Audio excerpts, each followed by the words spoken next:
Ya. Bueno, hola, buenos días. Como platicamos ayer, vamos a tener la clase abierta de lectura comentada de Pediatría del Desarrollo.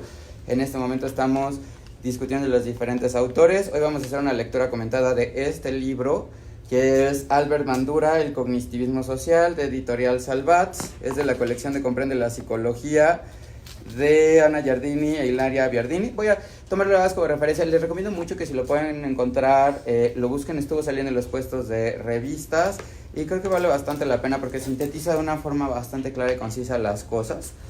¿Y por qué es importante Bandura? Ayer platicábamos qué es lo que llevábamos en el contexto. Recapitulando para los que no nos han estado siguiendo, algo que es importante es, nos dijeron que estaban saliendo las letras al revés, entonces ahora vamos a estar viendo, no voy a estar viendo directamente las preguntas y aquí me van a estar pasando sus comentarios, y aquí Ilma me va a ir diciendo cuando haga alguna aportación o comentario y lo demás lo vemos si quiere Ilma irlo viendo ahí desde el suyo, ¿sí? Entonces, lo primero que habíamos hablado es, estamos ahorita en el marco de dónde estaríamos. Recapitulando, entonces primero hay dos enfoques. Está el enfoque mecanicista. Este enfoque mecanicista es el que habla de que el ambiente es el que va haciendo las cosas. Inició con John Locke, cuando se hablaba de que los humanos somos una tabula rasa, una tabla en blanco sobre la cual se van construyendo las experiencias. Estaba el enfoque opuesto, que es el organicista, que es el que dice que los niños son unos petits sauvages, o son unos pequeños salvajes que van a ir construyendo y se van a ir desarrollando, pero ya traen la programación. Este es el equivalente de una semilla de manzana, se va a convertir en un manzano, y este es el equivalente de algo que se va a ir con un bloque de mármol que con la visión del autor y con el trabajo que haga en ese cincelado del autor se va a convertir en una obra de arte, ¿sí? Dentro de este apartado existe bueno, aquí en un inicio, cuando Albert Bandura es de Canadá, y aunque tal vez no es muy conocido, es sumamente importante, y por eso quisimos irlo acotando, porque ¿qué es lo que pasa? Estábamos viviendo en un momento en el cual el conductismo era lo más importante, era lo que se guiaba, y entonces, lo primero que pasa es que Bandura en uno de sus postulados, y es algo de lo que vamos a ver, dice: la forma en la que se aprende depende de nuestra capacidad para observar lo que hacen los demás. Es decir, no es algo que yo esté haciendo de estímulo-respuesta, sino yo tengo la capacidad de ir aprendiendo con lo que veo de los demás. Es por ello que se habla del cognitivismo social, porque al final del día el cognitivismo es cómo se logra que hay en esa black box a través de la cual podemos ir procesando las cosas, y el cognitivismo social, que es lo que aterrizó Bandura, es yo estoy aprendiendo a partir de lo que estoy teniendo oportunidad de desarrollando y a partir de la experiencia, ¿no? Y entonces vamos a hablar de un experimento muy importante que tiene que ver con violencia. En esa perspectiva nos situaríamos de yo tengo una capacidad innata para aprender lo que dicen los demás y el ambiente es lo que me va a ir enseñando qué es lo que voy a aprender. Y entonces voy a poner un ejemplo con dos conceptos. Ayer, si nos siguieron ayer en la clase, estuvimos platicando acerca de el enfoque de las emociones de Ekman, y entonces hablábamos de que las emociones hablamos de tres diferencias, ¿no? El humor, que tiene una teoría que viene basada en el temperamento, es como la forma que traigo de fábrica para ver las cosas, es como el color del filtro del cual se van a estar viendo las cosas. Ayer hablábamos con Ekman que las emociones son estos picos que tenemos donde van cambiando las cosas, ¿sí? Y alguien nos preguntó ayer qué era la diferencia entre agresividad y violencia, y entonces podríamos llegar aquí acotando que la ira es una emoción que es de algo de lo que hablábamos, de acuerdo a Ekman, es una emoción primaria, que es una respuesta cuando nos frustramos o cuando algo no pasa con nosotros queremos, y entonces eso nos hace que tengamos una liberación de adrenalina. Esta liberación de adrenalina o catecolaminas es lo que va a hacer que tengamos esta respuesta, y esta respuesta está mediada biológicamente y es común para todos los organismos, todos los primates, los mamíferos, ¿sí? Incluso otros, no tanto como tal la ira como una emoción, pero por ejemplo un perro, yo llego y lo piso, ese perro va a responder con agresión y puede estar como con un gesto de enojado. Yo puedo saber cuando el perro está enojado porque me está enseñando los colmillos, está teniendo una conducta de que otra más me acerco y me va a hacer algo, ¿sí? Entonces, esto tiene un componente biológico. Algo de lo que hablábamos ayer es qué diferencia hay entre violencia y agresividad. Justamente la agresividad es un componente biológico que es una respuesta, está basada en una emoción que es la ira. Y lo que dice Bandura, y es en lo que vamos a profundizar en este momento, en esta lectura comentada, es que la agresividad es algo que tenemos innato, pero la violencia es algo aprendido.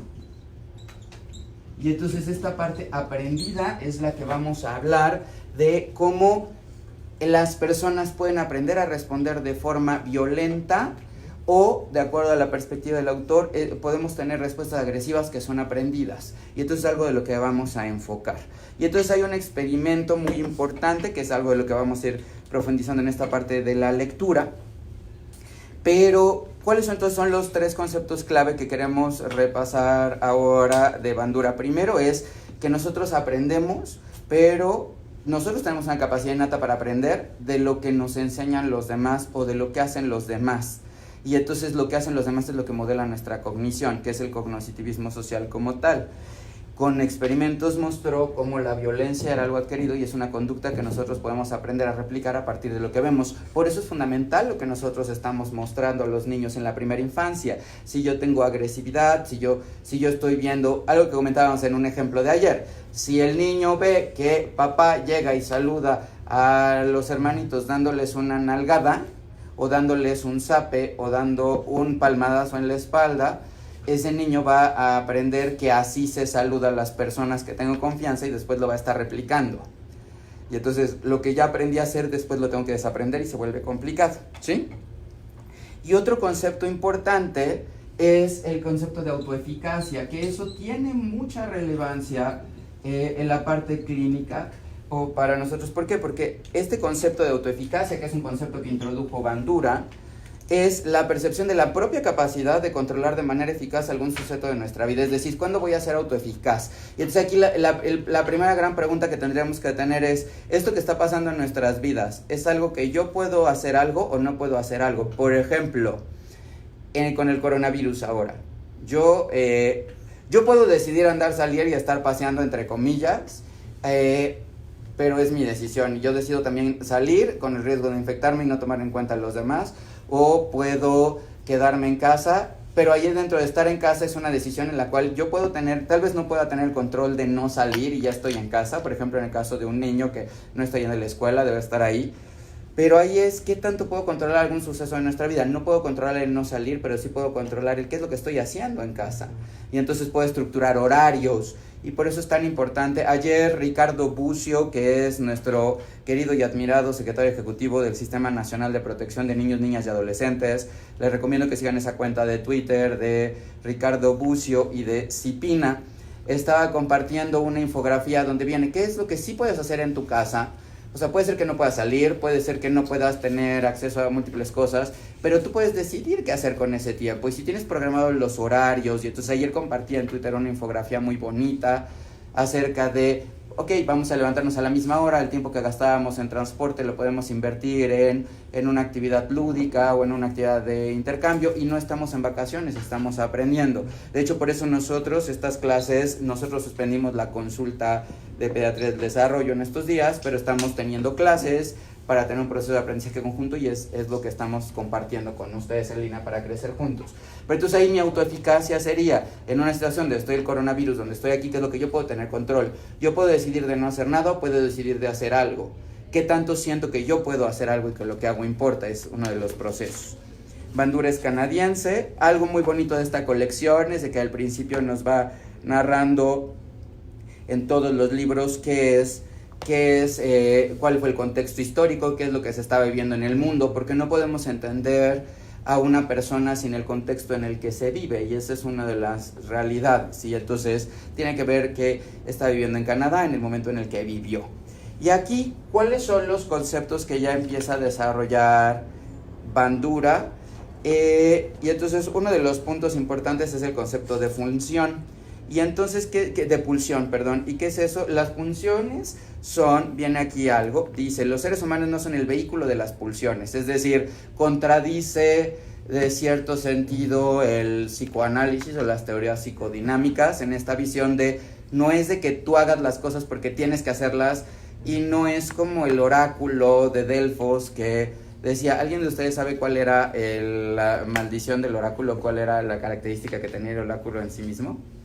¿Alguien de ustedes sabe o allá en línea si después no lo comparten? Una de las cosas que pasaba con el oráculo es de que el oráculo tenía la capacidad de ver el futuro y saber qué es lo que iba a pasar. Entonces yo sé que Yocasta tarde o temprano va a terminar teniendo problemas y entonces se va a generar una tragedia porque Edipo va a hacer unas cosas y entonces se vuelve una situación complicada. Lo sabe, lo ve, pero no puede hacer nada para cambiarlo.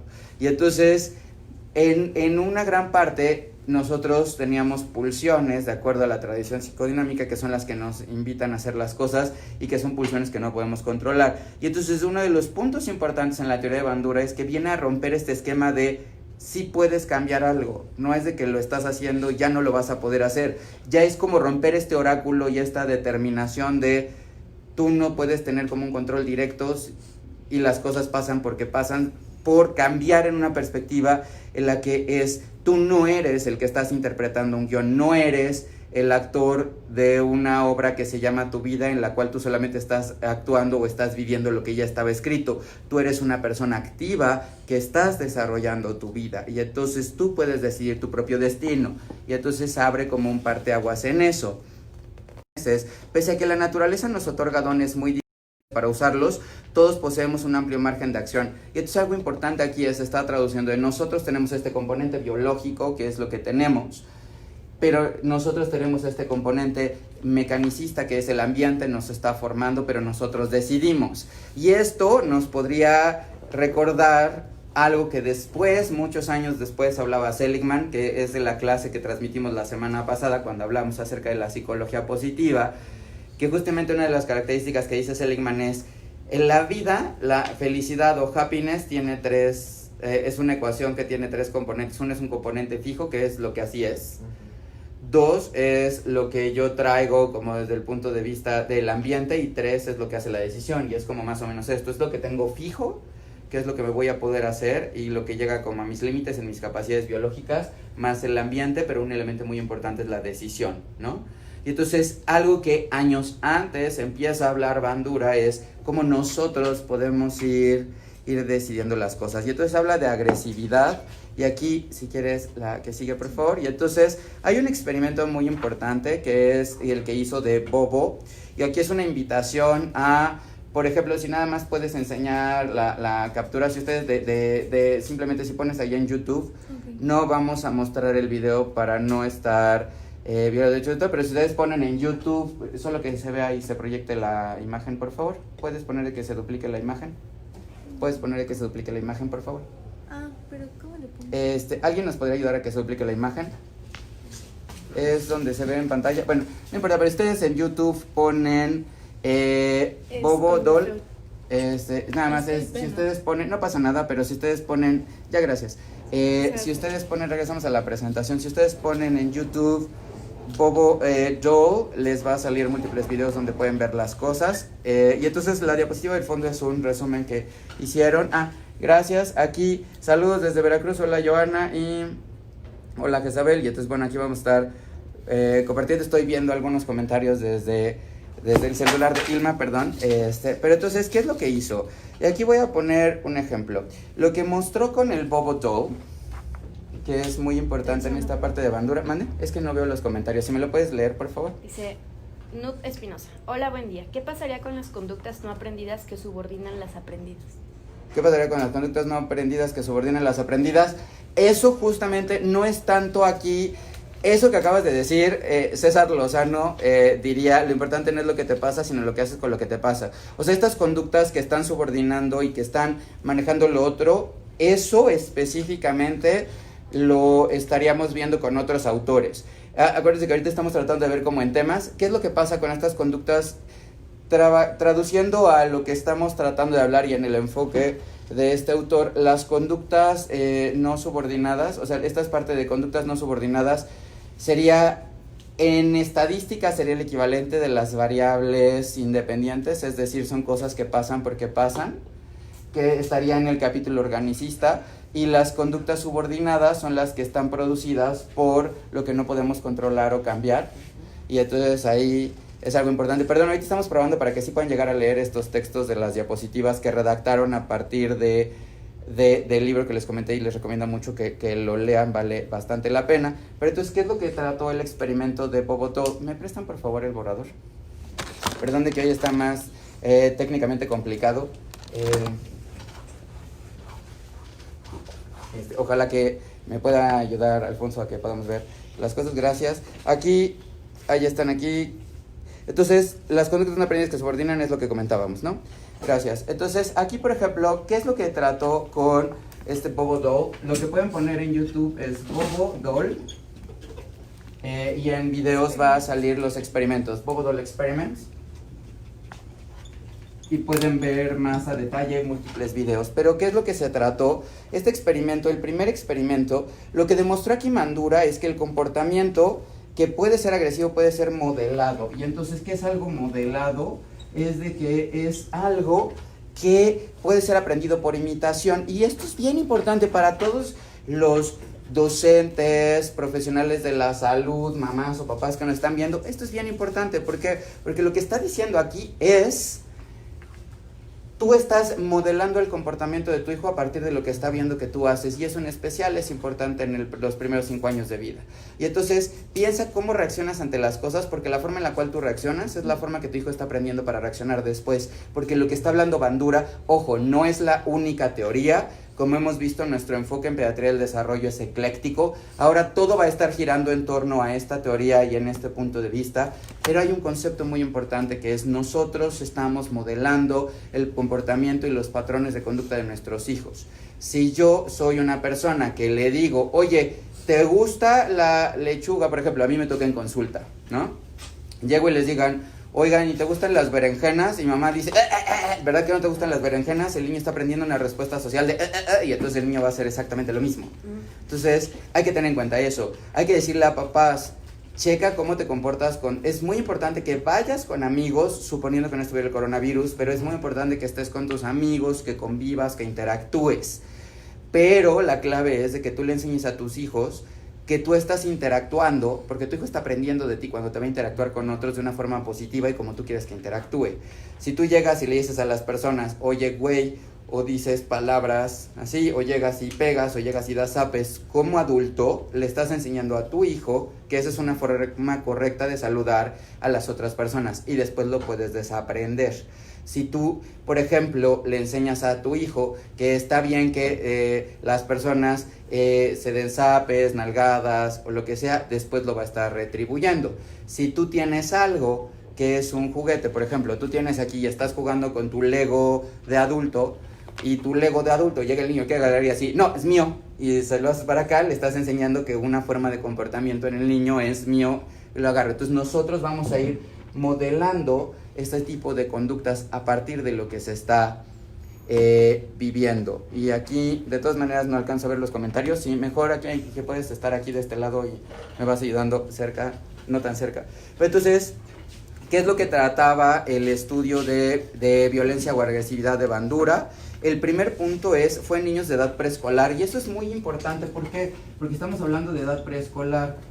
Y ahí es donde es fundamental la educación inicial, la educación preescolar. Una gran noticia es de que ayer ya salió publicado en el Diario Oficial de la Federación el link donde se establecen las bases de la Estrategia Nacional de Atención a Primera Infancia, que la vamos a revisar. Yo creo que eso sería algo muy bueno que revisáramos, y eso, si quieren, lo pudiéramos platicar el día de mañana. O sea, les invitamos a que vayan checando en API el documento, y así mañana podemos revisar qué es esto y qué puede ser relevante en el contexto actual. Pero uno de los puntos que viene ahí es: los niños tienen derecho a aprender, los niños tienen derecho a un desarrollo integral, y los niños tienen derecho a vivir en un ambiente libre de violencia.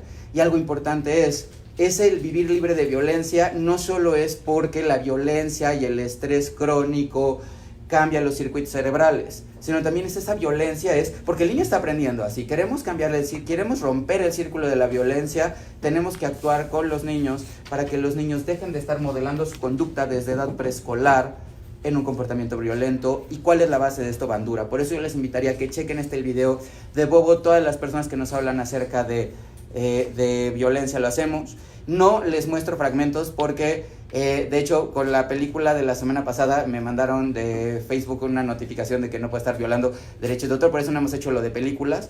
Entonces lo que vamos a estar haciendo para ellos, que en las transmisiones en línea les vamos a decir, vean los videos o busquen esta película y les podemos ir marcando como los minutos o hacer las cosas. Por eso ya no seguimos con las transmisiones de lo de las películas, porque en vivo, porque me dijeron que no puede estar violando derechos de autor con toda la razón del mundo. Entonces, por eso no transmito el video. Pero ¿de qué es lo que trataba? Entonces, los participantes se dividieron en 3 grupos. ¿Qué es lo importante? Entonces, es edad preescolar y entonces se dividieron en 3 grupos. Aquí pueden ir revisando algunos de los puntos. Pero vean, son 3 grupos. Ahí voy. Y entonces, por ejemplo, gracias. Viene aquí, se trataba de un estudio que tiene 3 grupos y observaban cómo un adulto golpeaba a algo, ¿sí? Que es el muñeco Bobo. Y entonces hay 3 grupos de niños de edad preescolar. Uno observaba la agresión, el otro, y ahorita le voy a ceder la palabra a Mons para que nos explique más a detalle, pero lo que quiero acotar es, son 3 grupos diferentes. Entonces, uno está observada la agresión, que era patadas o martillazos, y este grupo, en un primer momento de niños de preescolar, entraba un adulto a un cuarto, había ahí un muñeco, y entonces el niño veía cómo el adulto llegaba y golpeaba al muñeco. Otro jugaba con un adulto que no efectuaba ningún acto violento, y entonces el otro estaba ahí el muñeco, pero el adulto jugaba con el niño. Es decir, el muñeco estaba ahí, pero el niño estaba entretenido con el adulto. Y el tercer grupo se entretenía el niño solo, sin ningún monitor. Y entonces, ¿qué es lo que esperaríamos en este grupo? Entonces son 3 partes, que es sin monitor, es un juego con otro adulto que no realizaba ningún acto violento, es decir, el adulto llegaba y se ponía a jugar con el niño en alguna otra cosa, mientras que en otro grupo el adulto entraba, empezaba a golpear al muñeco y el niño veía cómo el adulto golpeaba al muñeco. Y entonces, en esta fase, era el primer momento, esta era la fase 1, y a partir de aquí, todos los niños que habían estado aquí expuestos a nada, a estar simplemente ahí jugando con lo que ellos quisieran, a que un adulto jugara con ellos, o a que vieran cómo se estaba dando la patada, lo que pasaba es de que entraban a otro lugar donde había 2 tipos de juguetes. Había juguetes neutros, y estos juguetes neutros eran peluches, coches, bloques. Entonces en la fase 2, había juguetes neutros, había juguetes agresivos, que estos juguetes agresivos eran pistolas de plástico, y lo que había junto con estas 2 cosas era de que estaba ahí Bobo. Y entonces lo que hacía es que se dejaba a los niños para que hicieran cosas, lo que ellos quisieran, a sus anchas. Y entonces lo que vieron es 3 cosas, la que sigue. Entonces vean, aquí está, por ejemplo, miren, aquí está, estos son imágenes de captura de lo que pueden ver en los videos originales, pero aquí lo que se ve es, por ejemplo, aquí estaba el adulto que estaba golpeando a las cosas, y vean como aquí el niño empieza a golpear, y empiezan a golpear a los muñequitos, y entonces el que había visto a los que estaban ahí pegando, después podían llegar a estar haciendo lo mismo. Y esto que es importante, que aquí lo que demostró Bandura en este grupo que observaba la violencia, es de que el niño después estaba haciendo las cosas aunque ya no estuviera el adulto. Y eso es muy importante. ¿Cuántos de nosotros no exponemos a nuestros hijos o no tomamos en cuenta que cuando hay un niño o una niña cerca a nosotros, nuestro comportamiento está modelando, citando la palabra de Bandura, lo que estamos haciendo? Y entonces una reflexión. ¿Cuántas veces, por ejemplo, yo me peleo con mi pareja enfrente de mi hijo y mi hijo está viendo que pues es normal agarrar así? O cuántas veces, por ejemplo, como juego es, ay, ¿quieres la pelota? Ten la pelota, y entonces te aviento la pelota, estoy jugando, pero es un juego agresivo, que después puede hacer que ese niño lo esté repercutiendo en la escuela. A mí me tocan de repente en consulta, como motivo de consulta, como pediatra del desarrollo, en el Ángeles del Pedregal, niños que dicen, es que, ¿qué es lo que pasa? Pues es que de repente está pegándole a otros niños. Y yo, a ver, ¿cómo le pega? Pues es que agarra y le hace así en el hombro, ¿no? O agarra y le hace así. Y de repente te das cuenta en lo que estás viendo en la consulta, yo tengo muchos juguetes y de repente están ahí como los juguetes, y veo como el papá llega y le dice, mijo, no sea así. Y entonces pues ahí lo que hay que decirle a los papás es, pues a lo mejor simplemente es de que tu hijo realmente no está siendo violento porque quiera lastimar, no está siendo agresivo porque quiera hacerlo, es de que lo hace porque él cree que es la forma de socializar adecuada. Y entonces ahí, ojo, algo que tenemos que ponernos a pensar cuando un niño está haciendo algo es, por ejemplo, un niño pega, ¿no?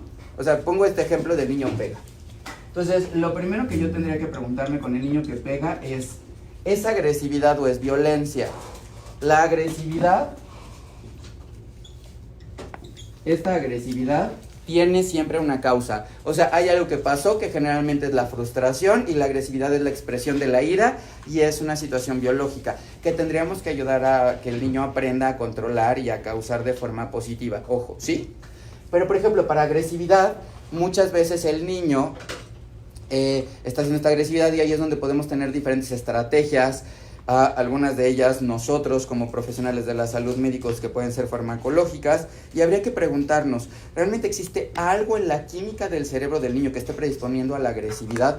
Pongo un ejemplo de esta parte de agresividad y de respuestas agresivas sin intención de lastimar a alguien. Ayer, por ejemplo, yo iba manejando en el coche aquí afuera del hospital, y en eso súbitamente mientras voy manejando veo a una persona aquí parada en mi ventana, que era Alfonso, que colabora conmigo, y entonces yo así me asusté, brinqué y así, y después bajé el video, ¿qué quieres?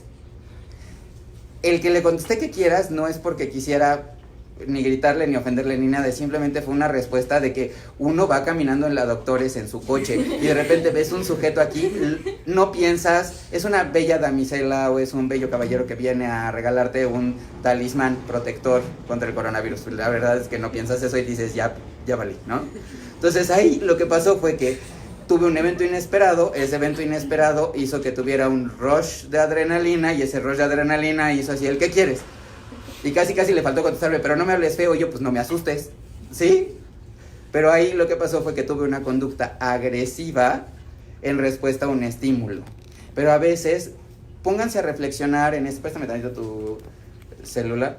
Por ejemplo, yo estoy aquí chateando, y entonces de aquí estoy chateando, y en ese momento en el que estoy chateando, me llega un mensaje de algo. Y llega el niño, y el niño me dice, papá, tal, y yo le digo, espérame tantito, le estoy transmitiendo la agresividad que está desencadenando la adrenalina de estar viendo este mensaje a mi hijo, y entonces mi hijo lo que puede aprender es, no le voy a preguntar a mi papá cosas porque a lo mejor mi papá se molesta porque le pregunté, porque los niños no terminan de darse cuenta del mensaje. Entonces, como un tip de cosas inconscientes que hacemos todos los adultos es, si estoy en un momento en el cual estoy mandando mensajes o estoy teniendo una conversación a través de mensajes que tiene un tinte en el cual me estoy frustrando porque no me están entendiendo, no me estoy dando a expresar o las cosas no están pasando como yo quiero, es mejor aislarme como si fuera una llamada en privado, aunque sean mensajes, y así, permítanme 2 segundos, es que estoy resolviendo un asunto, y entonces le dices a tu hijo, a tu hija o a tu colaborador o a quien sea, permíteme 2 segundos, voy a ir porque tengo que resolver un asunto. Te distancias y entonces con la distancia ya las personas entendieron que no es que ellos sean la causa de las cosas, y eso es como un tip que tenemos que hacer para la parte de agresividad y para que el niño no aprenda que está teniendo una conducta, o sea, que hizo algo inadecuado por pedirte cosas. A todos nosotros nos ha pasado alguna vez eso, de que nosotros estamos en los mensajes con algo, llega alguien y termina pagando nuestras culpas. Es una frase común que utilizamos a veces, donde esa persona termina pagando nuestras culpas porque no nos dimos nuestro espacio. Pero eso puede condicionar en un niño que de repente ya no quiere ir haciendo las cosas o ya no quiera hacer otras cosas. Y entonces, esto es en la parte de agresividad. Ahora, la siguiente otra pregunta es, ahora el niño el niño, por ejemplo, entonces agresividad tiene una característica, es biológico, es una respuesta innata, es común con otros organismos y siempre tiene una causa que está asociada a frustración. Es lo primero que tengo que preguntarme en un comportamiento del niño, ¿no? ¿Sí? Dice ¿Alguien? Abigail MB, ¿un niño con TDAH es un ejemplo de la agresividad biológica sin ellos quererlo? A ver, sí, no, pero no es porque quiere ser agresivo, sino es porque está siendo impulsivo y no está midiendo las consecuencias. O sea, yo te diría ahí, la diferencia entre un niño con TDA y un niño que está teniendo agresividad es que en TDA lo que pasa es de que es impulsivo y entonces no mide, y entonces la persona que agarra y dice, te voy a pasar eso, pero en eso no mide, se tropieza y te baña de café, ¿sí? O hace cosas de repente porque no mide, o dice cosas inadecuadas porque no tiene filtro, ¿no? Pero no está teniendo filtro, pero no está, o sea, no está respondiendo a una frustración. Lo que quiero acotar es, el déficit de atención es independiente, o sea, tú puedes tener déficit de atención y baja tolerancia a la frustración, pero son cosas diferentes. Entonces, algo que tenemos que preguntarnos es hasta qué punto, ojo, ahí sí, puedes tener un niño, pero son cosas separadas, Abigail. Lo que yo te diría es, por eso es importante quedar claro y ir entendiendo qué es lo que está pasando, y eso es algo de lo que buscamos como pediatras de desarrollo, es algo que me toca tratar de estar enseñando y aprendiendo. No es lo mismo un niño que llega y por ser impulsivo sin querer te empuja y te tira, porque no estabas bien puesto, que no lo hizo por ser agresivo, lo hizo por estar jugando, a un niño, por ejemplo, que le están haciendo el dictado, está tratando de escribir 2 palabras, pero en ese momento el niño ya se fue, se distrajo, se quedó, ve que los demás están acabando y en ese momento el niño se frustra y esa frustración se manifiesta como ira y agarra y rompe la hoja o avienta la hoja.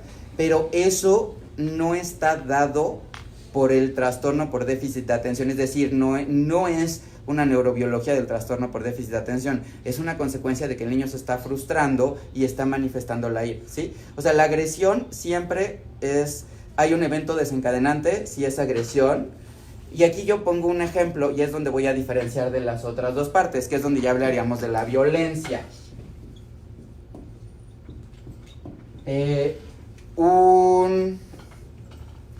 En violencia, entonces, por ejemplo, en violencia, la diferencia es que la agresividad es común con los otros mamíferos, es común con los otros animales, puede ser un mecanismo de defensa, está mediado por catecolaminas y está dada por la frustración de acuerdo a Ekman como ira, que esa es la definición de ira como una emoción básica. Ahora, hay por ejemplo un niño de año y medio, que quiere este juguete, y entonces ese niño que quiere este juguete yo no se lo doy, y entonces el niño se frustra, siente ira como una emoción, y entonces hace un berrinche, grita, llora y explota. Pero en ese momento, yo agarro y como ya explotó, que es una respuesta agresiva, o por ejemplo el niño sin querer hace, y me da un manazo, pero fue el manazo como de la frustración, y hubiera dado un manazo al aire, pero pues dio la casualidad de que yo estaba ahí enfrente, ¿sí? Pero en ese momento, el niño, después de que da el manazo, o yo le grito, o está haciendo un berrinche y yo hago algo, al final del día yo le termino dando algo que quiere el niño. En ese momento en el cual yo le doy algo, o sea, una conducta que originalmente era una expresión de una emoción de ira, y que era algo no propositivo y que era una forma de canalizar la ira, en el momento en el que yo le doy algo que a él le interesa, le estoy dando un reforzamiento que va a hacer que él la próxima vez lo quiera hacer. Pongo un ejemplo de esto. Estamos en la fila del banco, hay 15 personas en la fila del banco y llega una persona gritando, es que ¿cómo es posible? Quiero hablar con el gerente de este banco, es pésimo, y entonces aquí no es posible que no nos atiendan. Y si en ese momento esa persona que está expresando su frustración y la ira, llega la persona del banco y le dice, discúlpenos, usted va a pasar antes que las otras 11 personas, esa persona ya aprendió que si llega y hace eso, va a lograr controlar a los demás, que ese es un elemento clave de la violencia, ¿sí?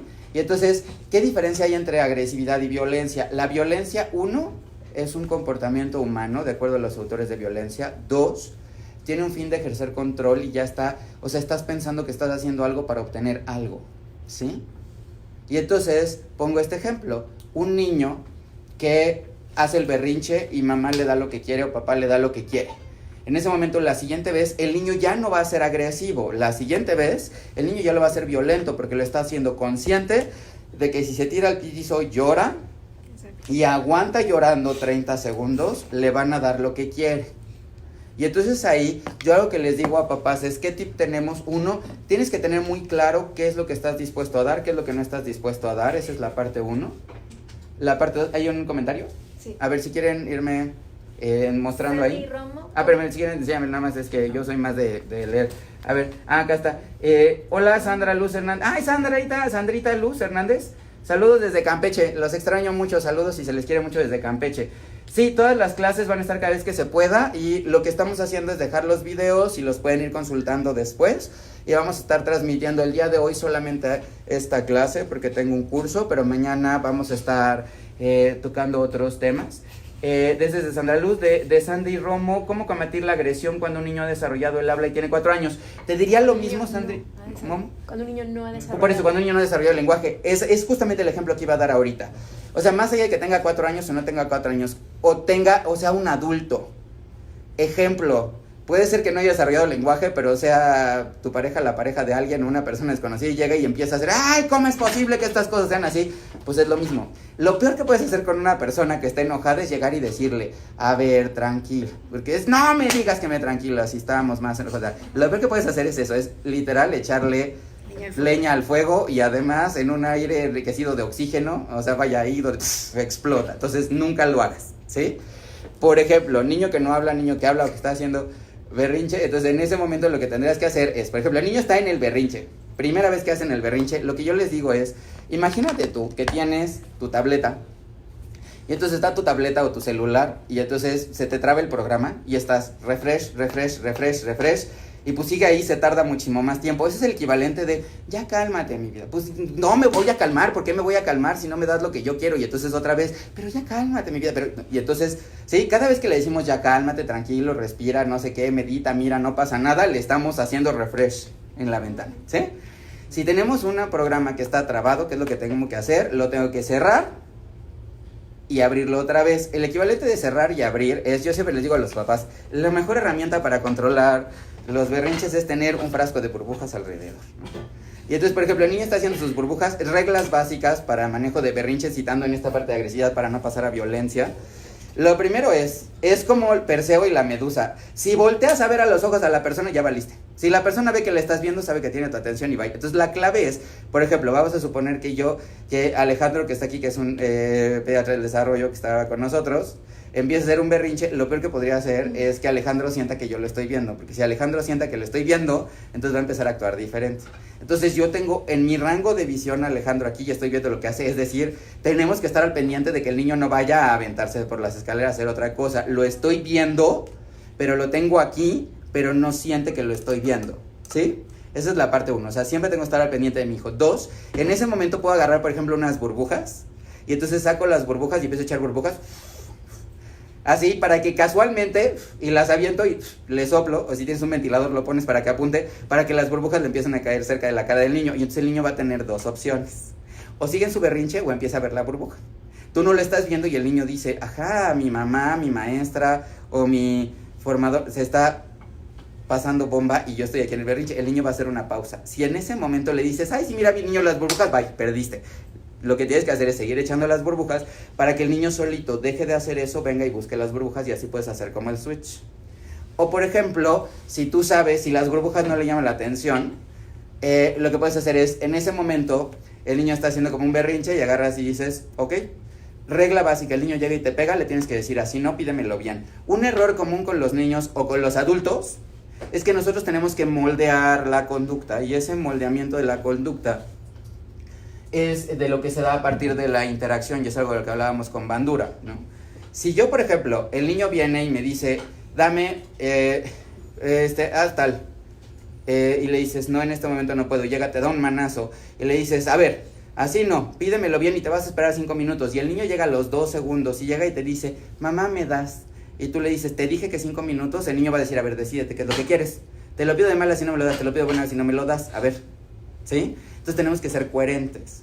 Si lo que quiero es que el niño me pida las cosas de forma adecuada y tenga una interacción adecuada, en ese momento, así sea adulto, le dices, a ver, así no, pídemelo bien. y entonces el niño regresa a los 2 segundos o el adulto y te dice, oye, ¿me das chance de salir temprano? Claro, con mucho gusto, ¿sí? O sea, pero yo en ese momento estoy reforzando que si me pides las cosas de buenas o bien o en una forma adecuada, te voy a dar lo que tú consideras, ¿sí? Yo tengo que decidir qué es lo que me interesa reforzar. Y específicamente en el caso de los niños, cuando llegan y quieren, por ejemplo, que les hagas caso, y entonces estás platicando. A mí me toca mucho ver eso en consulta, ¿no? Estoy platicando con los papás y yo tengo una regla básica en la consulta. Voy a estar interrumpiendo porque la persona que es mi prioridad es el niño, la niña o el adolescente que va conmigo a consulta. Y si está jugando y llega y hace algo para buscar mi interacción, suspendo lo que estoy haciendo en casa de los papás para hacerle a los niños, ¿no? Pero lo que me toca ver mucho es de repente llega el niño y le dice, mamá, o le hace así la ropa a mamá en la silla. Y mamá, espérate, estoy con el doctor. Y entonces el niño le hace, ¡ñe! Y le da el manazo y dice, así no, a ver. 5 minutos y les digo, a ver, mira, hay que analizar ese momento. Primero, el niño vino y te buscó, y si tu hijo no habla, esos momentos son joyas valiosas de interacción que tienes que aprovechar al máximo. Y si quieres que tu hijo te busque para hablar, siempre que un niño que le cuesta trabajo hablar o un niño que no habla, viene y te busca o te mira, en ese momento contéstale y deja de hacer lo demás, porque es una intención que si tú le contestas, fue un éxito. Si el niño viene y te busca, y tú lo ignoras, después más adelante puede ser el caso de que tú quieres buscarlo y te ignore a ti también y lo aprendió. Entonces es como una reflexión, 1, 2. Hay formas, y entonces es, así no, pídemelo bien, y si en ese momento te lo pide bien, lo das y eso es algo como común, ¿sí? Nuevamente, el niño está haciendo su berrinche allá, y ya el niño está haciendo su berrinche, empieza a buscar cosas, o por ejemplo, yo sé que hay una canción que le gusta, y entonces, o sé que hay un programa que le gusta, y entonces puede ser que en lo que el niño está allá, las burbujas no me funcionan, pero traigo el celular, puedo poner alguna canción, como Let It Go, alguna canción, y entonces, o por ejemplo, me pongo a jugar, no sé, pongo a cantarme Baby Shark, o el video de algo que me gusta, y en ese momento, entonces lo que estaría pasando, es que el niño va a decir, a ver, ella se está divirtiendo, él se está divirtiendo, y yo estoy aquí en mi berrinche, se va a acercar, y en ese momento ya haces un borrón y cuenta nueva y empiezas a hacer otras cosas. Pero también tiene que dar claro que tú tienes que entender lo que tú tienes. Y por ejemplo, la función de papá y mamá es ser papá y ser mamá, porque amigos se pueden tener muchos, hermanos se tienen algunos y en el alma más. Pero un error común de papás es que llegas en la noche cansado de trabajar y dices, pues es que soy mamá, soy papá y tengo que poner límites a mi hijo y no le puedo permitir una serie de cosas y me encantaría, y estoy viendo como quien lo cuida no le pone límites y yo creo que eso no va con mis valores como papá, pero pues me tengo que aguantar porque me están haciendo el favor de ayudarme con él o con ella, y en el fondo a mí me gustaría tener un momento padre donde no me vea como el villano o la villana porque llego cansado y me gustaría estar haciendo cosas padres, pero tengo que poner límites, y ahí es donde te tienes que sentir orgulloso de ti mismo de que estás haciendo las cosas bien, porque lo que necesitan los niños es poner límites, ¿sí? Sí, aquí hay una pregunta. A ver, digan, a ver, espérenme, a ver si me enseñan. Si me la enseñan y yo la leo. A ver, déjame ver. El frasco de la calma que le diste a Manuel ha ayudado mucho. Ay, qué bueno, Sandra. Sí, le mando muchísimos saludos a Manuel. Manuel es un niño maravilloso. Ah, Joana, para mí los berrinches sirve el enviarlos a su habitación como manera de ignorarlos o solo alimento su ira. A ver, depende qué es lo que quieras y depende de la edad, Joana. O sea, yo aquí te diría, por ejemplo, en una persona adolescente, ahí sí le puedes decir, o sea, ve a tu habitación y reflexiona lo que hiciste, pero en un niño pequeño no te va a funcionar. O sea, depende mucho el lugar en el que estés y el contexto. La clave aquí debería de ser, sobre todo en una persona más grande, a ver, fíjate bien, y entonces decirle, oye, ¿me estás diciendo esto? Y siempre es bueno como el repetir, ¿me estás tratando de decir esto? Y entonces la otra persona te va a decir, sí, pues ya está. La otra le puedes decir, oye, en este momento estás enojado, yo te sugiero que vayas, vamos a darnos un tiempo, no quiero contestarte de forma agresiva, no quiero decirte algo que no vaya a sentir, y entonces para evitar eso te pido por favor que nos demos unos minutos y cuando estemos tranquilos hablamos. Si se puede llegar a negociar, pero eso a veces ni con adultos se puede. Y en alguien tiene que caber la prudencia. Si tengo un adolescente que me está empezando a gritar cosas y le dices, vete a tu habitación, pues no me voy. Bueno, vamos a hacer una cosa. Vamos a dar, Liz, puedes hablar para allá también. Entonces, para que por favor vayamos viendo las cosas, ¿sí? En este tipo de berrinches. Pero ahora, en esta parte de violencia, aquí lo que tendría que ver es algo que el niño está aprendiendo, ahí voy, ¿es algo que el niño está aprendiendo porque lo vio o es algo que ¿Es algo que el niño está aprendiendo porque lo vio o es algo que está haciendo para obtener un beneficio? Si el niño es algo que está viendo, tendría que controlarme para evitar que le esté pasando otra vez o que lo haga más seguido, ¿sí? Aquí hay la pregunta de qué hay que hacer cuando hay agresividad entre hermano mayor y menor. El primer punto ese es todo un tema. Si quieren podemos platicar acerca de hermanos. Y sí, Mónica McNaught, sí vamos a analizar películas, vamos a ver Frozen, vamos a hacer una cosa, vean Frozen mañana y lo que les pediría es, si ustedes tienen su servicio de televisión por streaming, cuando vayamos a tener la de películas, lo que podríamos hacer es, si quieren, programamos mañana a las 9 de la mañana, podríamos discutir la parte de Frozen. Lo que les pediría es, en ese momento, si tienen Frozen, téngala ahí en su reproductor de DVD o demás, para que vayamos diciendo los minutos y a partir de ahí vayamos viendo las escenas, las ven ustedes en su casa, las vemos nosotros sin que se transmitan por Facebook y vamos discutiendo las escenas. Con eso sí les pediría entonces que mañana, y de todas maneras vamos a hacer como un post, diciéndoles que para mañana a las 9 de la mañana si pueden tener la película de Frozen en su reproductor y estar viendo la parte del análisis, así lo hacemos para evitar esta situación. Una mamá preguntó cómo manejar las mordidas. ¿Cómo manejar las mordidas? Aquí lo primero que tendríamos que ir viendo es, yo sé que ese es un tema, nada más, un favor, voy a centrarme ahorita en estos minutos que quedan, en ver la parte de bandura, porque lo que quiero aterrizar es el componente violento y después podemos tener una clase de cómo manejo de agresividad, porque nos estamos desviando del tema del autor y yo ya en unos minutos lo vamos a hacer. Agresividad y manejo de agresividad y violencia, lo vemos a profundidad.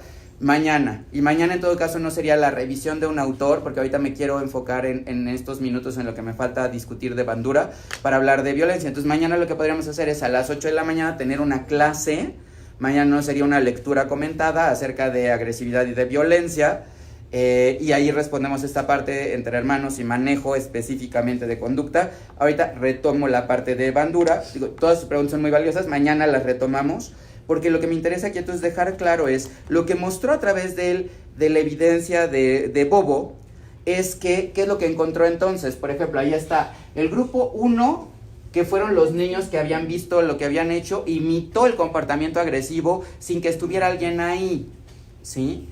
El grupo 2 y 3 actuaron de una forma más pacífica en la cual, pues como ellos habían estado jugando con los adultos, no tenían una forma de interactuar aprendida con el muñeco. Realmente al muñeco se le había ignorado, y como se le había ignorado al muñeco, pues no, o sea, vaya, porque llegaron y estuvieron jugando conmigo, el muñeco era un aditamento adicional y puedo estar jugando ahí con el muñeco como yo lo tuviera, pero no en ningún momento de que lo estuvieran agrediendo. Y lo mismo pasó en el grupo 3, es decir, el niño vio como un adulto tuvo un acto violento y después lo repitió y lo aprendió como un patrón y ahí se moldeó su conducta. Entonces algo que tendríamos nosotros que reflexionar es de todas las veces que tenemos niños con conductas agresivas, realmente los niños con conductas agresivas, nosotros debemos manejar lo que es el tip que vamos a ver mañana, o aquí, hola, le escribo, me ha dado cuenta de que Max lleva una excelente relación con todos, sin embargo con su abuelo no le gusta jugar con él y muy rara vez interactúan solo los dos. Eso lo platicamos mañana acerca de interacción con familia. Ahorita voy a dejar de contestar las preguntas que no tengan que ver con bandura y con esta parte para acotar en estos 10 minutos que me quedan de transmisión, y ese tema con mucho gusto lo vemos en violencia. Aquí les pediría al equipo que si son preguntas que tengan que ver con bandura, por favor me las pasen ahorita, si no yo al ratito se las contesto con mucho gusto personalmente, ¿sí? Pero entonces, ¿qué es lo que pasa? ¿Qué es lo que enseñó Bandura? Que la violencia era un comportamiento agresivo, y entonces aquí tenemos la parte de adulto y de niño que no lo habían tenido. ¿Qué implica eso? Que hay una evidencia de que cualquier persona que actúa de manera violenta aumentará la probabilidad de propiciar conductas agresivas en los demás, pero al mismo tiempo que nosotros también podemos ser el agente que está moldeando la conducta en los demás, ¿sí? Y entonces, ojo, para Bandura, por ejemplo, ¿qué es lo que decía? Que la observación de un acto violento sin castigo induce a su imitación, porque obviamente si se veía que alguien hacía algo inadecuado y en ese momento se le reprendía, el niño dejaba de hacer ese tipo de conducta. Pero ¿cuántas veces nosotros estamos haciendo cosas que no tienen como consecuencias? Y esas pequeñas cosas que no tienen consecuencias es algo que puede llevar a que el niño lo siga haciendo. Por ejemplo, el niño que ve que el adulto llega y hace algo, está agresivo, vamos manejando y le gritan, oye tú, y no hay ninguna consecuencia en esa persona que gritó, el niño va a aprender que cuando alguien se te cierra o alguien hace algo que falla tus expectativas, una forma adecuada de canalizar la ira es decir, y es algo de lo que pasa. Y entonces aquí, es de lo que habla Bandura en esta parte de experimento, que los niños que se ha observado que en el seno familiar, formas de comunicación marcadas por la violencia desarrollan conductas agresivas. En ningún momento quiere decir que sea la única causa. Por eso, por ejemplo, en un niño que no habla, en un niño que no interactúa, en un niño que no socializa, en un niño que su única forma de expresar es a través del llanto, de la ira o la frustración porque no puede comunicarse, está haciendo. Entonces también algo que habría que, un peligro de esto que acabo de leer de Bandura es generalizarlo a todo, y entonces de repente el niño llega y está pegando, pero ya la gente le dice, ay, seguramente le pegan en tu casa y hay violencia en tu casa. No, para nada, no hay violencia en mi casa, es simplemente que el niño está teniendo agresión, el niño no está teniendo comportamientos violentos, y no es de que lo haya sido expuesto, es de que el niño está teniendo una energía y no está sabiendo manejar la ira, ¿sí? Porque no debemos de ser prejuiciosos. Siempre que veamos un niño, acuérdense, la primera gran pregunta es, ¿el niño lo está haciendo con un propósito de manipular o de obtener algo? Eso es un comportamiento violento. Y muchas veces no es de que lo haya aprendido de mí, a lo mejor es de que yo le di un reforzamiento al hacerle o darle lo que quería, ¿sí? A mí me toca mucho en la consulta que de repente llegan papás, que el niño está haciendo berrinche y yo, a ver, miren, así tal, y dicen, pero es que en mi caso hubiera hecho un montón de cosas. Sí, pero es que yo no le reforcé la conducta y yo lo que hice fue cambiar el switch. Por eso la recomendación en agresividad, y que mañana vamos a enfocarnos en tips de manejo de agresividad para niños. Y ahí mañana sí, todas estas preguntas, voy a empezar con estas preguntas que nos han hecho acerca de cómo manejar la agresividad, la violencia. Pero aquí algo importante es que el niño no esté expuesto a violencia de nosotros y reflexionar cómo nos comportamos y qué es lo que le estoy enseñando al niño, ¿sí? Ahora, por ejemplo, algo que hablaban en el libro, aquí dice, los comportamientos también pueden adquirirse mediante experiencias indirectas, hasta el punto de que la mayor parte del aprendizaje se lleva por observación y por enseñanza y no por prueba y error. Y entonces aquí lo que cambia en esta visión de Bandura es no todo es prueba y error. O sea, hay ejemplos, el niño que hace un berrinche y le das lo que quieres, el niño hace 3 veces más berrinche y le das lo que quieres, está haciendo ensayo y error.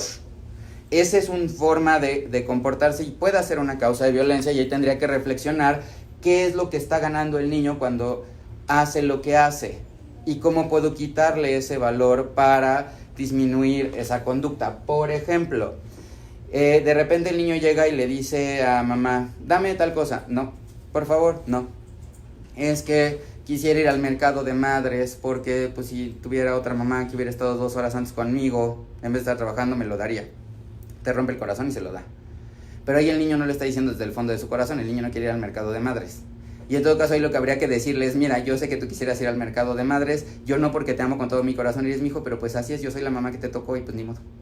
O sea, yo soy la mamá que te tocó y tú eres el hijo que me tocaste, vamos a ser felices y vamos a trabajar a partir de ello, ¿no?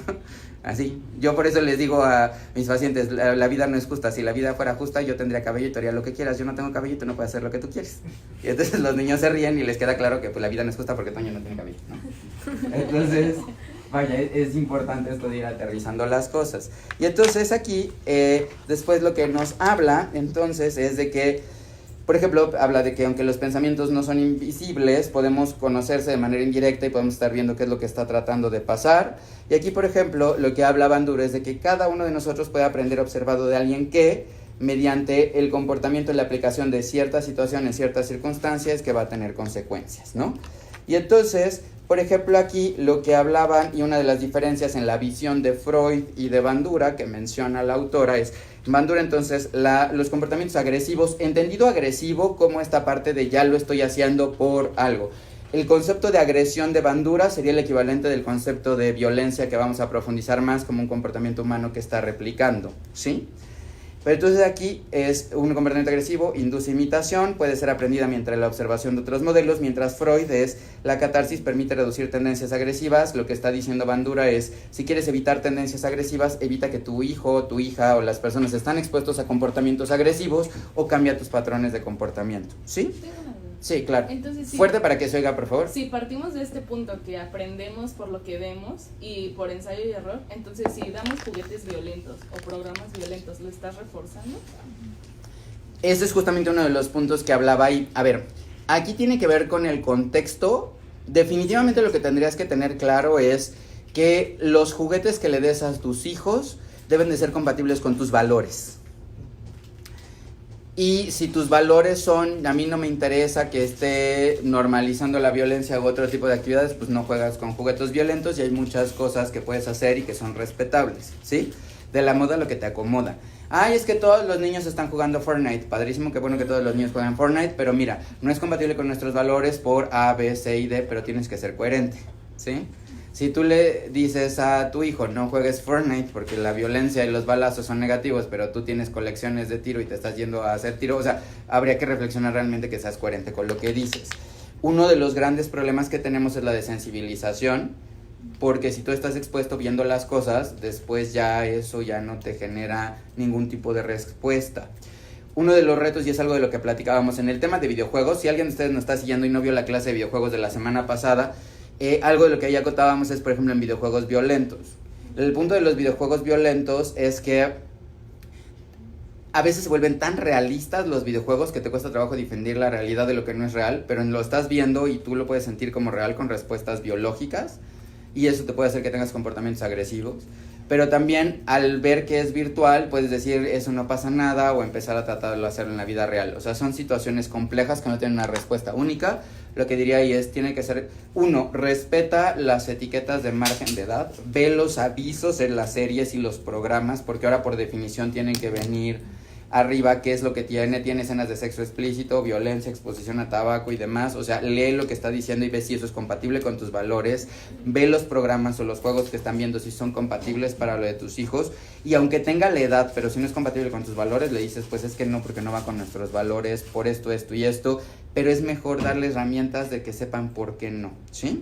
Y entonces, por ejemplo, ¿qué es lo que hablaba Bandura? Y entonces ya para ir teniendo otros 3 conceptos de cierre, y entonces aparte de violencia, y es la invitación a ver lo de Bobo, entonces lo que dice aquí es que el modeling o el modelado para Bandura es un proceso de aprendizaje específico. Voy a citar textual lo que mencionan aquí las autoras.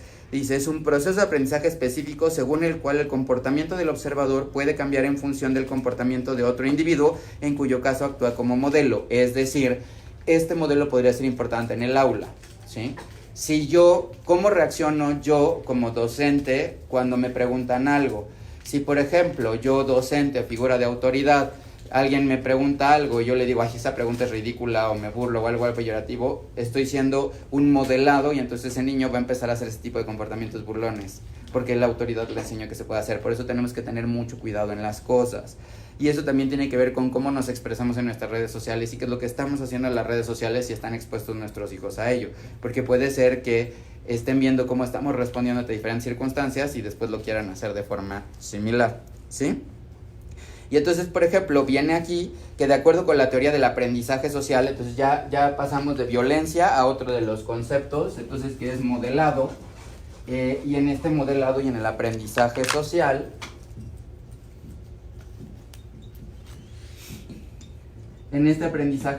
de lo que se trata es, si el comportamiento observado produce los resultados deseados, aumenta la probabilidad de que el observador ponga en práctica la misma acción en una situación similar.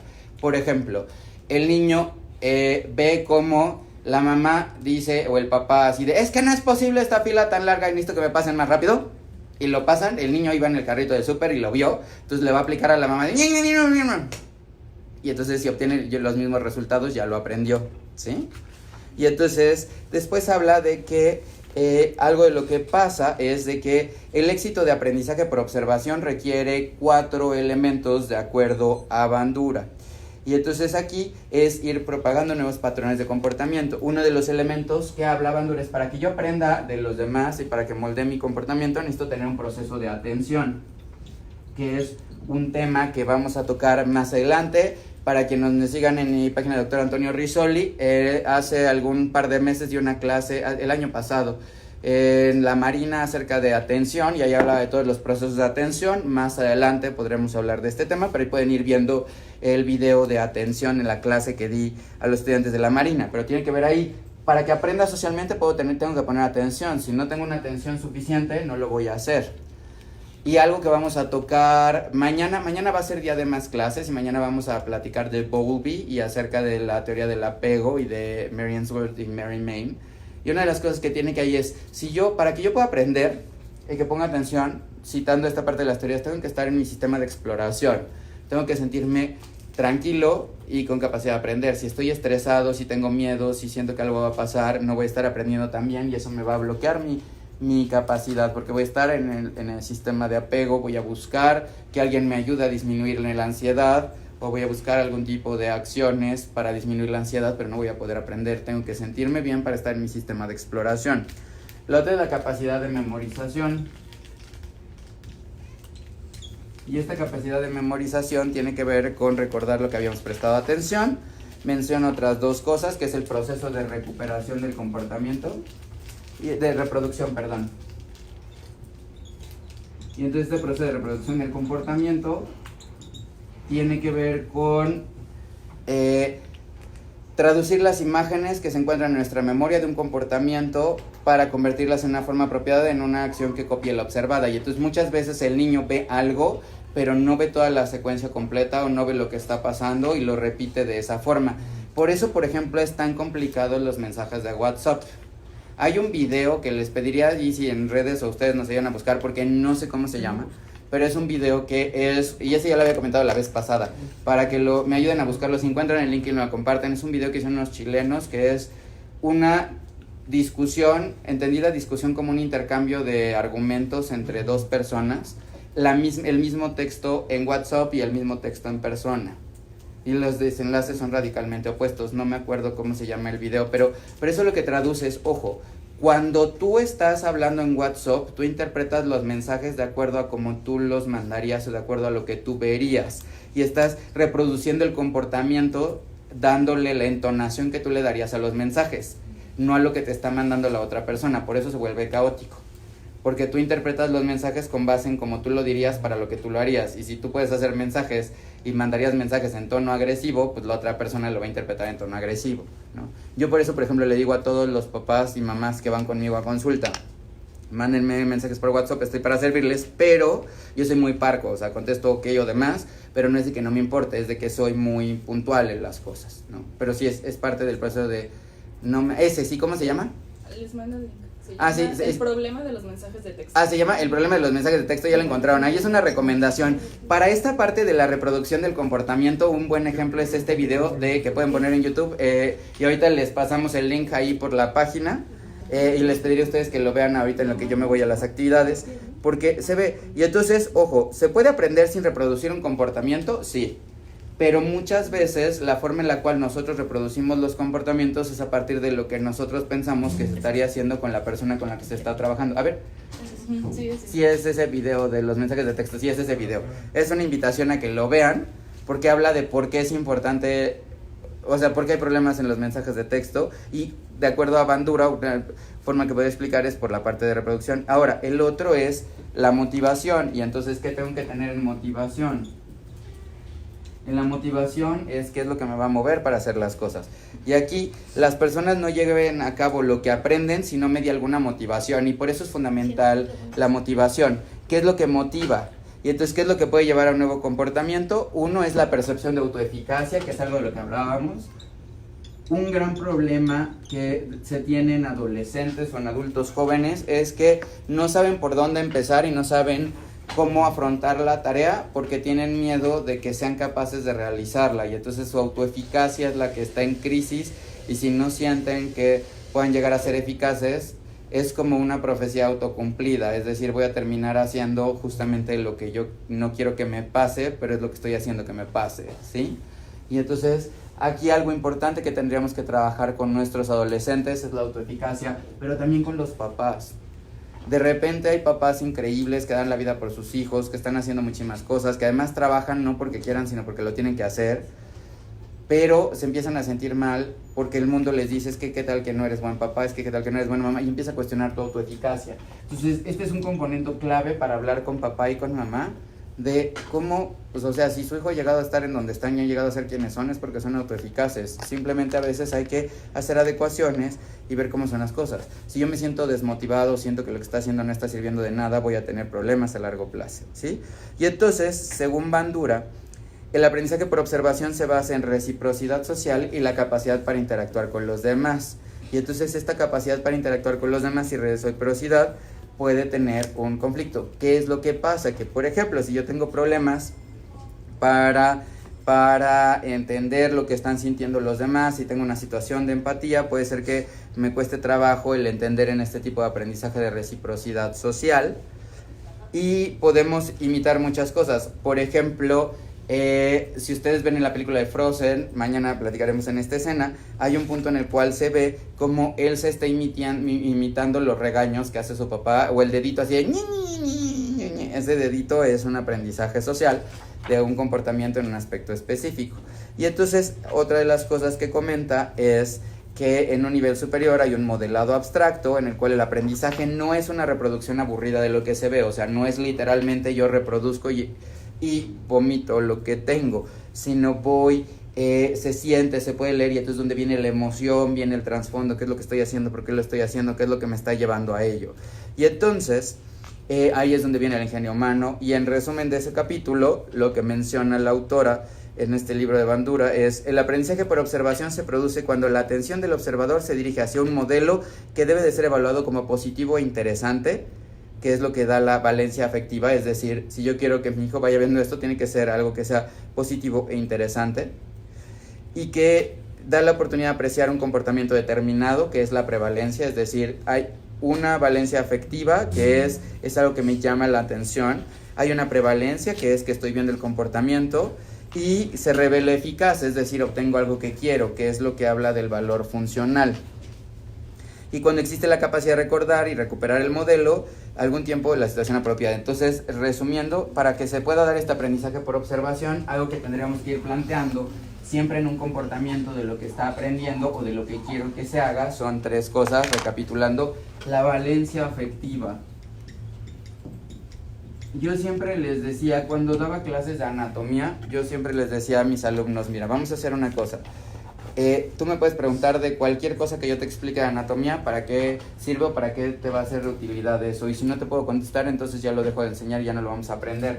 Porque tengo que irme preguntando, y esto es ¿para qué? La valencia afectiva me va a dar el para qué voy a hacer las cosas. La prevalencia es importante. ¿Por qué? Porque si es algo que es frecuente, es más probable que lo aprendas. Si es algo que es sumamente esporádico, no va a pasar. Y para eso es donde la prevalencia pueden valer los simulacros. Por ejemplo, en un comportamiento social de qué hacer ante un terremoto, ante un incendio, la prevalencia, gracias a Dios, es baja de los fenómenos naturales, pero puede estar haciendo simulacros, y estos simulacros hacen que esta prevalencia sea más alta para estar exponiendo frecuentemente a las personas a algo, y entonces la prevalencia tiene que ver el qué, ¿no? Y el valor funcional es la ganancia, es qué es lo que voy a tener o cuál es lo que se va a obtener, y siempre tengo que tener claras las cosas. Entonces, por ejemplo, en cosas que tengan prevalencias bajas, sería importante ir reforzando o ir haciendo simulacros, y ahí es donde podemos hacer el juego de roles, o podemos hacer simulacros como de patrones de comportamiento, que es lo que haríamos, sí, y te puede servir. Dejar claro en el valor funcional, bueno, y qué es lo que vas a obtener a partir de ello. Siempre tiene que haber como algo claro de que esto, o sea, este es para qué me va a servir en el sentido de qué me va a abonar en mi vida, ¿sí?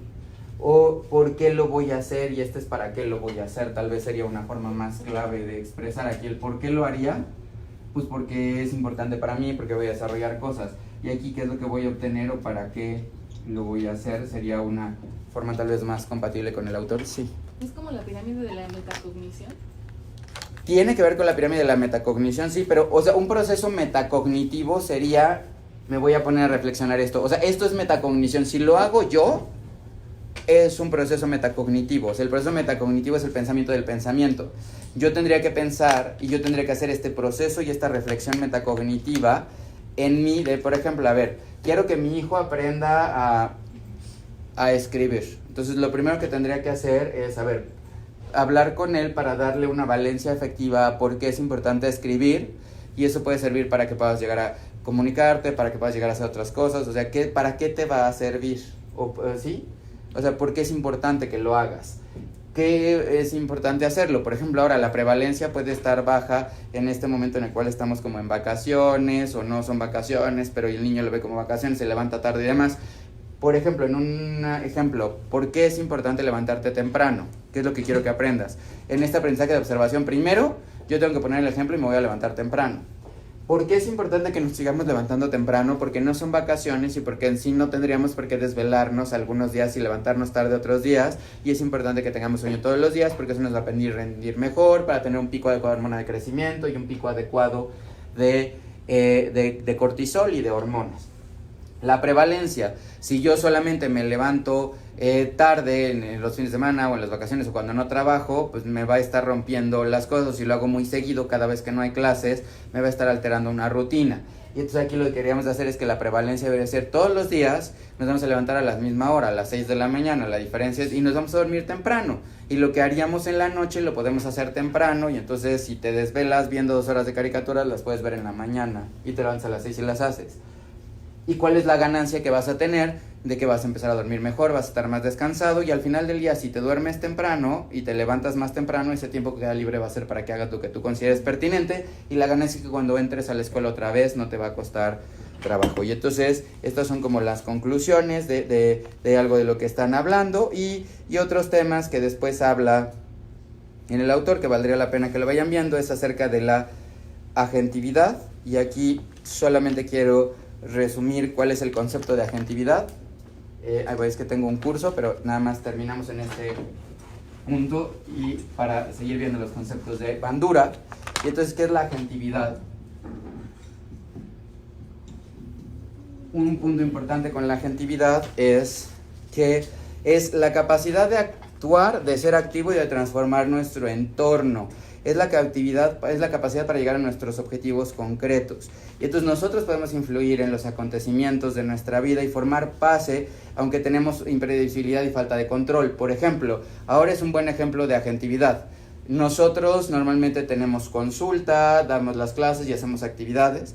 Y derivado de que estamos en este tipo de contingencias, que nosotros estamos haciendo algo para transformar nuestro entorno, abriendo lo que nosotros vemos, porque estas son las clases que nosotros habitualmente vemos como parte del curso de alta especialidad en pediatría del desarrollo, y que estamos abriendo para ocupar esta agentividad y ante esta impredecibilidad y falta de control hacerlo, y es algo de lo que preguntaba Sandra, quedan los videos, los pueden ver después.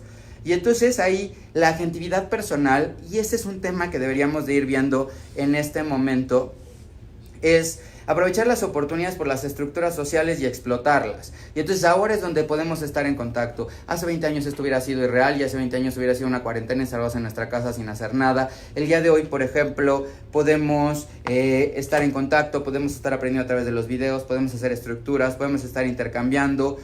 Hay diferentes puntos. Por ejemplo, aquí en agentividad colectiva es la posibilidad de creencias compartidas y un esfuerzo interdependiente de lograr resultados con otras personas, que es lo que hizo de Rosa María Porrúa. Tiene todos sus libros abiertos para que los puedan llegar a consultar en este tiempo. Kinedu dejó abierta su plataforma de aquí hasta el 14 de abril para poder ver las cosas, y esa es una agentividad colectiva. Es como ante la imprevisibilidad y la falta de control yo puedo abonar algo para la colectividad, para que las personas estén haciendo algo productivo de sus vidas. Pero de nada sirve si nosotros no queremos hacer nada y nos sentemos en nuestra burbuja aburridos y no tenemos una motivación que nos haga salir de la burbuja y buscar hacer otras cosas. Y algo importante es la agentividad diferida, y la agentividad diferida es, entonces hay 3 tipos de agentividad. Una es la agentividad personal, que tiene que ver con qué es lo que yo puedo hacer, que es, por ejemplo, voy a ver los videos, voy a estructurar los horarios, me voy a poner con mi hijo a estar jugando en algunas cosas. La agentividad colectiva, que es lo que han hecho muchas personas, de si tienes dudas acerca del coronavirus, mándame mensaje, con mucho gusto te contesto. Es como ir ayudando a la comunidad o ir generando contenidos. Y la agentividad diferida es que otras personas más competentes e influyentes actúen y nos ayuden a obtener los resultados deseados. Y esa agentividad diferida es lo que tendríamos que estar haciendo a través de la que tiene que ver con la política y todo lo que tiene que ver con la incidencia política, de buscar que a largo plazo las personas como las autoridades vayan ayudándonos a nosotros hacer las cosas. Pero aquí es donde yo estoy siendo activo, estoy transformando el ambiente, pero estoy buscando que alguien más, o sea, es una agentividad que no depende de mí, está diferida porque tengo que lograr a mover a un grupo de personas, lo que hicieron en la marcha del 8 de marzo, ese es un ejemplo de una agentividad diferida, es todas las personas, no estamos, es una combinación de las tres, es yo como mi agentividad personal quiero ser un agente de cambio y quiero poner un freno a la violencia contra las mujeres, vamos a unirnos en una agentividad colectiva y el objetivo final es de que este movimiento ayude a que las autoridades realmente hagan que el país sea un país donde los hombres y las mujeres en realidad y no solo en el papel tengan los mismos derechos, tengan las mismas oportunidades y se ponga un freno a la violencia contra las mujeres en todas sus formas posibles y erradicarse ese gran problema que son los feminicidios que, como menciona Gabriela Barkentin, en los últimos 2 meses ha habido más de 600 feminicidios que están diluyéndose por el coronavirus, pero que tenemos que tener presente, y es donde la agentividad diferida es hay que lograr un cambio a largo plazo en las cosas si nos vamos juntando. Y eso es lo que tiene que ver aquí. Para que yo pueda tener agentividad es donde viene la autoeficacia. Y esta autoeficacia es yo tengo que creer en mí mismo para poder ejercer un control sobre la situación. Entonces, aterrizando, por ejemplo, a la consulta de pediatría del desarrollo, los papás deberían de tener una autoeficacia y nosotros deberíamos estar trabajando con ellos para que ellos recobren su autoeficacia y para que se den cuenta de que son unos maravillosos papás y que hacen las cosas lo mejor posible y se esfuerzan mucho. Y es algo que es importante. Y entonces, a partir de ahí, lo que viene es un determinismo triádico. Y entonces, esto, si checan ustedes la correlación con lo que habíamos hablado de la ecuación, por ejemplo, aquí voy a cerrar, me estoy yendo más rápido por la situación de tiempo, pero aquí, si ustedes recuerdan lo que hablábamos con Seligman, que está ahí en la clase de la semana pasada, lo que decía es happiness, o la felicidad, es igual a los factores fijos, que tendría que ver con la parte biológica, más el ambiente,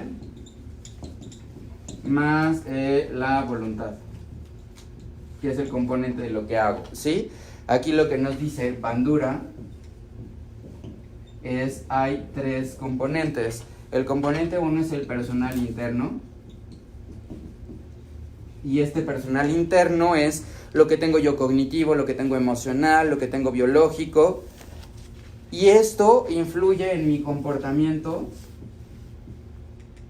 y este comportamiento influye en el ambiente, y entonces al final del día es donde hablábamos esta parte de lo que yo tengo adentro, cómo se traduce en el comportamiento y en el ambiente, que sería el equivalente de lo que yo tengo fijo de acuerdo a la ecuación de Seligman con el comportamiento, que es lo que yo decido, con el ambiente, que es similar, ¿no? Y entonces, por ejemplo, el comportamiento influye en los pensamientos, las creencias y las emociones. Puede ser que yo siento que no valgo mucho y entonces no me doy la oportunidad de acabar el semestre, de hacer algunas cosas, y entonces yo solito voy haciendo cosas que me termina comprando. Lo veíamos con Finn, ¿no? En fin, el ambiente es de que fue un hijo, un niño huérfano, y entonces ahí el personal interno le dijeron que no quería, admiraba a alguien, le dijeron que no iba a poder hacer nada, algo que le decían claramente a Aladín. Después, cuando platiquemos de Aladín, era esto de, y entonces tú eres una rata, ¿cómo le decía? ¿No qué le decía? Sí, le decía que era como una rata. Y entonces, pues si él decía, si yo soy una rata, me voy a comportar como una rata, y en un ambiente además que no me permite hacer las cosas, y son los 3, ¿no? Y entonces, los factores personales, yo creo que soy un mal estudiante, me pongo nervioso, me cuesta trabajo hacer, yo no estoy convencido de poder hacer las cosas, o por ejemplo, en esta parte de cómo se traduce en ello, o hay demasiadas expectativas, tengo que ser lo que se ve con Elsa, ¿no? Elsa tenía una capacidad interna muy alta por la capacidad de crear, con un comportamiento que se aislaba y tenía miedo y no quería acercarse con las personas porque sentía que el ambiente le estaba juzgando en todo momento y era la villana, la que congela, la que hace cosas negativas, ¿sí?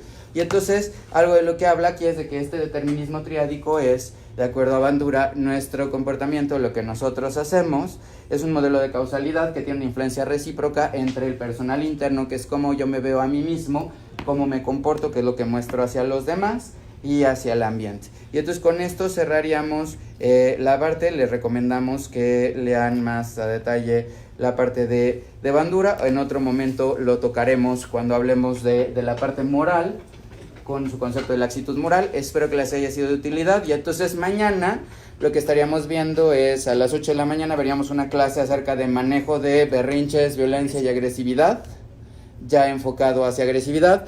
Y ahí un autor que vamos a revisar es a Galtung con el triángulo de la violencia. Entonces mañana haríamos revisión de esta parte de Galtung. Así lo pueden ir buscando y pueden ir googleando Galtung. Y a las 9 con la película de Frozen en su reproductor o en su computadora estaríamos platicando acerca de el análisis de la película de Frozen con algunos minutos. Gracias por seguirnos y cerramos transmisión para seguir haciendo actividades aquí en la unidad y yo ir a unos cursos. Estoy en contacto y nos vemos mañana. Gracias. ¿Se puede finalizar? Sí, por favor.